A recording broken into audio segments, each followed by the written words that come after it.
Good morning everyone. আজি ৰাতিপুৱাই ব্লগটো start কৰি দিছোঁ কিচেনৰ পৰাই। এয়া মই এতিয়া বনাই আছোঁ আচলতে পায়স। আজি ৰাতিপুৱাই পায়স বনাব লৈছোঁ কাৰণ আজি হৈছে এটা বিশেষ দিন আমাৰ কাৰণে। আজি আমাৰ সৰু ছোৱালীজনী স্কুল যাব, শিক্ষা জীৱনৰ তাইৰ আৰম্ভণি আজিৰ পৰাই। সেইকাৰণে ভাবিলোঁ কিবা এটা মিঠা বনাওঁ বুলি পায়সকে বনালোঁ। আৰু এইপিনে তাইক পূৰা গা চা ধুৱাই মেলি এতিয়া ৰেডি কৰাই আছোঁ, স্কুল ড্ৰেছ পিন্ধাই আছোঁ। এতিয়াও আচলতে সৰু হৈয়ে 3 বছৰ হোৱাই নাই তাইৰ, তথাপি আৰু দিবতো লাগিবই স্কুল। দেখাতো বহুত সৰু হৈ আছে তাই, উপায় নাই। এয়া মই ৰেডি কৰি দিলোঁ তাইক। আৰু এইপিনে তাইৰ টিফিন বনাব আহিছোঁ। টিফিন বনাব মানে কি, তাই একোতো নাখায়ে।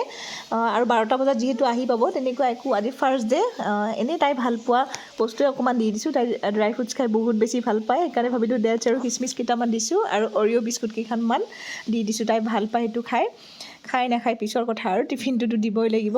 এয়া তাই পূৰা চাই আছে, কাৰণ ইমান দিনেতো বায়েকক আচলতে দেখি আছিলে টিফিন নিয়া। আজি তাইৰ কাৰণে টিফিন বনাইছোঁ, হাঁহিও উঠিছে। এইপিনে মই এতিয়া চাকি দিব লৈছোঁ। সৰস্বতী মাৰ আগত অকণমান পায়স আগবঢ়াই দিছোঁ। আৰু এইপিনে তাইও আহি গৈছে, কাৰণ চাকি দিয়া টাইমত সদায় লগত থাকে তাই। মন্দিৰৰ ঘণ্টাটো বজাব তাই বহুত বেছি ভাল পায় আচলতে। আজিও পূৰা আহি গৈছে। বেয়াও লাগে ইমান ৰাতিপুৱাই পঠাব লগা হৈছে, উপায়ো নাই। উঠিব বিচৰা নাছিলে, তথাপি আৰু যেনে তেনে উঠিছে। এতিয়া ধুনীয়াকৈ সেৱা চেৱা কৰিছে। আজি কিন্তু তাইক যেনেকৈ কৈছোঁ কামবোৰ তেনেকৈ কৰিছে। আৰু এয়া অকণমান তাইক পায়স খুৱাই দিলোঁ, আগবঢ়াই দিয়া পায়স। এনেই কিন্তু নাখায়, আজি এচামুচ হ'লেও কিন্তু খাইছে। কিবা তাই গম পাইছে নেকি, বাচ্চা হ'লেও গম পায়। আৰু এয়া আমি আহি গ'লোঁ এতিয়া স্কুল, গৈ আছোঁ এতিয়া। আৰু স্কুলখন একেবাৰে ওচৰতে হয়, আমাৰ ঘৰৰ পৰা 10 মিনিটো নালাগে, খানামুখত আছে। আৰু তাইও পূৰা এক্সাইটেড হৈ আছে, কাৰণ তাই ভাবি আছে পূৰা খেলিব পাৰিব।